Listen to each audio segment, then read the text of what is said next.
you can incubate a lot of either negative things or positive things in sleep. This is getting too easy. Just sleeping sadhana. So coming awake to an alarm bell with a sudden start is not the best way to do your life.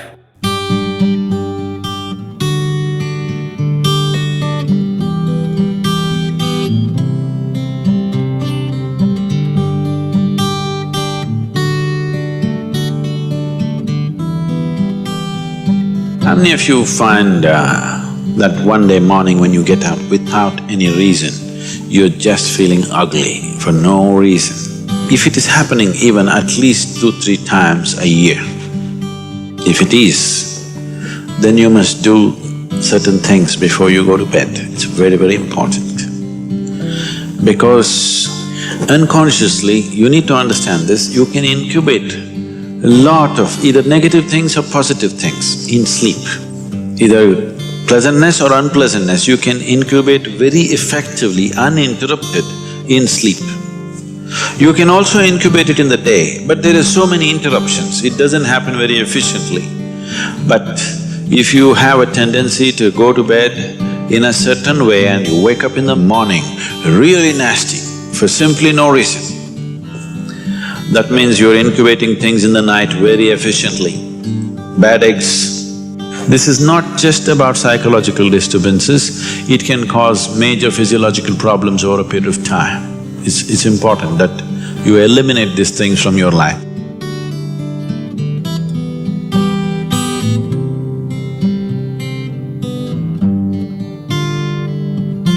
So, before you go to bed in the night, there are certain things that you need to take care of.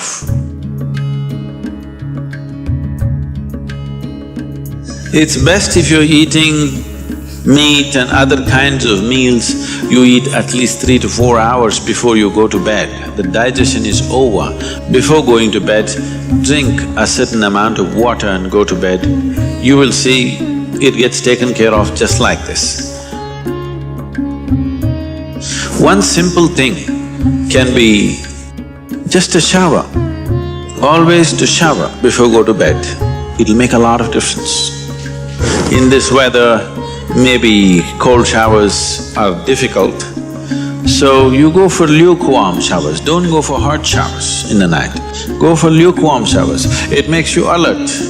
So you will think, oh, I cannot sleep. It doesn't matter, you will sleep 15-20 minutes or half an hour later, but you will sleep better because it will take away certain things.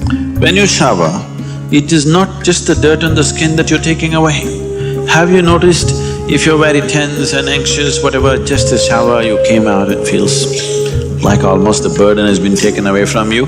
Have you not noticed this? So it's not just about washing the skin, a whole lot of things happen when water flows over your body. This shower is a very rudimentary buddhi shuddhi because over 70% of your body is actually water. If you run water over it, a certain purification happens, which is beyond cleaning the skin. One more thing if you want to do, you just light an organic oil lamp, a cotton wick, some oil, anything. What do you use here? Normal cooking oil. Linseed oil, rice bran oil or sesame oil, what do you have? Olive oil, fine. Any organic oil with a cotton wick, just burn one little lamp somewhere in the room where you sleep. You will see these things will completely disappear. If you can bring in a chant or there are nightly practices, yogic practices, before you go to bed, sit on your bed and do this practice. If you want to do Isha Kriya, it's available on the net. Generally, in India, they told you should not put your head to the north and sleep. You're aware of this? If you put your head to the north and sleep during the night when you're in horizontal positions, then slowly the blood will get pulled towards your brain. When there is too much circulation in the brain, you cannot sleep peacefully. If you have any kind of, inherently weak aspects in your brain, or if you're of old age, you could die in your sleep. One can have hemorrhage because extra blood is trying to enter the brain, where the blood vessels are hair-like. Something extra is being pushed because of the magnetic pull. When you're in a vertical position, this is not so. The moment you become horizontal, this pull on the head is so strong that slowly the blood tries to move towards the brain. So to avoid this is true only in the northern hemisphere. If you go to Australia, you should not put your head to the south. If you're in India, you should not put your head to the north. You can put it any other way, it's okay. Keep this in your mind, that you are truly a mortal, okay? Not in words, really. You could fall dead right now. You may be young, you may be old, it doesn't matter, you can fall dead right now. Yes or no? Before you go to bed, sit on your bed and think this is your deathbed. You have just 1 more minute to live. Just look back and see, what you have done today, is it worthwhile? Just do this one simple exercise. And you don't know when it really happens, whether you'll be sitting on your deathbed or lying in a hospital, all kinds of things sticking into you. Who knows how it'll happen? But enjoy this every day, that you will sit on your deathbed, look back and see, today, the way I've handled these 24 hours, is it worthwhile? Because now I'm dying. If you do this, you will live a worthwhile life, believe me. So every day in the night, all of you should do this before you go to bed. Last 3 minutes, everything that you have gathered, the body, the content of the mind, things, don't ignore small things, the small things are big things. I've seen how people are carrying their own private pillow, you know, because it's very important. So, your pillow, your footwear, if you have relationships, everything that you have gathered, keep it aside, sleep. If you sleep in that condition, you will wake up with much more light, with much more energy, with much more possibilities than you have imagined possible. Just sleep as life, not as a man, not as a woman, not as this and that. Keep everything down, simply. See, this is getting too easy. Just sleeping sadhana. At least this you must do.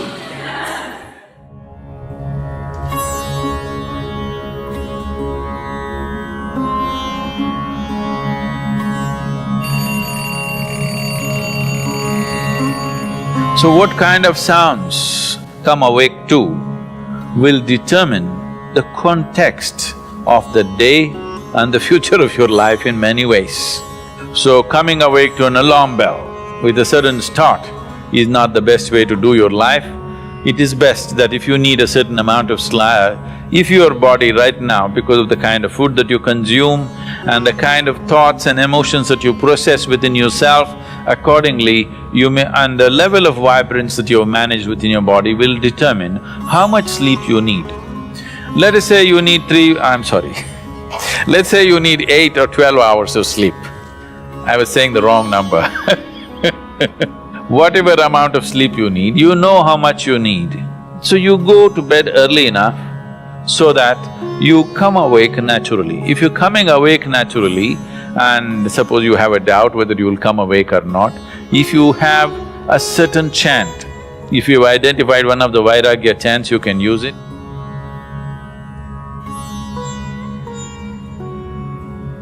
Physiologically, one important aspect of you is your heart, the pumping station for your blood circulation, which pumps life across the body. If this one thing doesn't happen, nothing happens. This starts from left side. So we told you, in India they have told you, when you wake up, you must roll to your right side and get up. Have they? Left side, if you roll and get up, bad things will happen to you. Did they tell you? Bad things are not about that.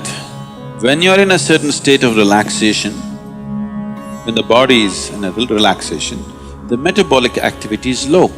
When you get up, there is a certain surge of activity. That's why they told you in India, see, all these things are built into your life which you're throwing away. The whole science of living has been built into your life. They told you in the morning before you wake up, you must rub your hands together and see like this, huh? Not see like this, you must place it upon your eyes. You do this, you will see God. It's not about seeing God. If you rub these two things together, all the nerve endings, there's a heavy concentration of nerve endings in your hands. If you do this, the system comes awake immediately. You're feeling asleep, you're feeling sleepy, just do this and see. Everything comes awake. So morning before you move your body, you get it awake first and then place it upon your eyes. Instantly a whole range of nerves connected with your eyes and the other aspect of your senses come awake. Before you move your body and your brain should be active. You shouldn't get up dumb, that's the idea. Understand? So you do that and then roll over to your right and get up. Today, if all of us go to bed, by tomorrow morning, nearly 250,000 people won't wake up. Natural death in the world. Suppose you wake up tomorrow, you guaranteed? Have you come with a guarantee card? No guarantee card. So suppose you wake up, let's say. Just do this much, I'm telling you, this is a simple first step to your spiritual process. Tomorrow morning, when you come awake, check, you really awake or you dead? If you're awake, it needs at least a little celebration. You don't have to get up and dance, at least you can smile, still on. 250,000 people died. They were like you and me, poof, they went off, isn't it? Wherever you look, they're not there. Here I am still alive. One big smile, will you? I'm talking management. Then if 250,000 people died, at least 3 to 5 million people lost somebody who's dear to them. You check those 3, 4, 5 people who matter to you, all of them alive today. One more big smile. Hello? Will you or not? Alive. If suppose right now, we put a gun to your head, will you think it's a relief? No. You'll be terrorized, isn't it? So that's how precious it is to be alive, isn't it so? That's how precious it is for you to be alive. So tomorrow morning, 250,000 people died overnight, but you're still alive. Does it not at least deserve a big smile, I'm asking you? And all the people who matter to you are all alive today. One more big smile?